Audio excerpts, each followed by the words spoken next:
Minsan na nga lang makapag-day off, di pa maganda ang panahon. May 6 na araw talaga na pwede naman siyang magbagyo, mag-ulan at kung ano-anong panahon ang gusto niyang itirik. Sa linggo pa talaga niya isasabak yung pagiging tag-ulan. Pero dahil magala ang babaeng ito, tuloy pa rin, labas ka te. Siyempre, para safe, dito kami sa mall tumambay at gumala-gala dito nag-ikot. Kasama ko ngayon si Ate Mai. Dito lang kami sa Shatin, New Town Plaza. Libot-libot, window shopping. Shopping sana kaso wala namang pang shopping. Pero tingin-tingin lang muna kung may sale at kaya naman ng budget, why not, diba? Pero ang pinakaunang gagawin, syempre, maghanap ng kainan. At dito nga kami napadpad sa Meet Cute Restaurant. Pangalan pa lang ng restaurant, nakaka-cute na. Dahil feeling cute kami, dito kami kumain. Nasubukan na namin kumain dito ng ilang beses at talaga namang masarap yung mga pagkain nila. Saka yung mga staff nila dito mababait.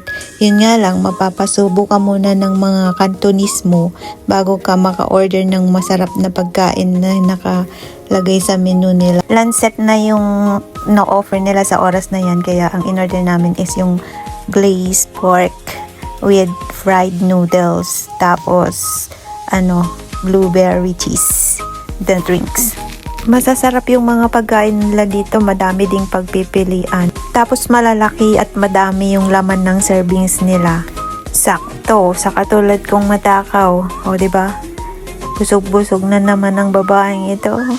Ang presyo ng isang set na yan, yung nasa table ko na yan, 87 ang isang set.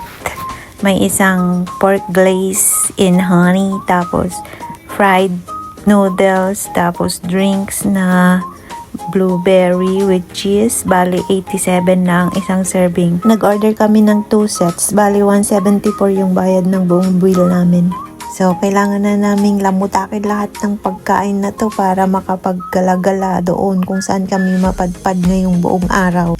Madami din silang iba't ibang klase na nakalagay sa menu. May libreng drinks na din yung bawat set nila na green tea o kaya oolong tea. Kaso pwede mo ding i-upgrade o kaya i-customize yung drinks na gusto mo. Pwede mo ding i-request ng maanghang or hindi. So, ayun na nga, napagbigyan na naman ng aming mga cravings.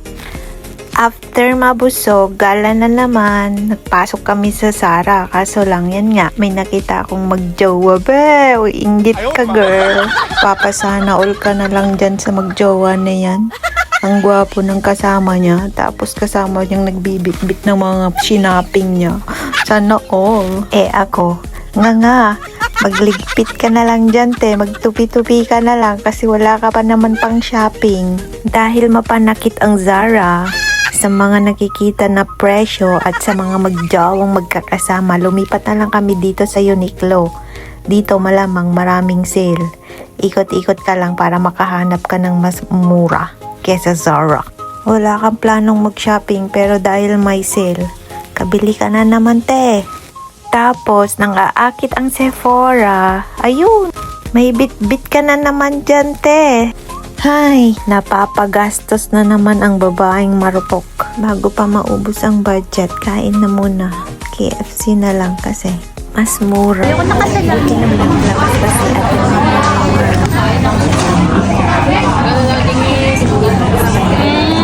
Coffee, where's my coffee? coffee, tea, or me? Sabi nila. Cheers. Sabi ni Father kanina, napakinggan ko, uminom ka na daw ng uminom ng kape. Hindi naman kape to. Natapos na naman ang day.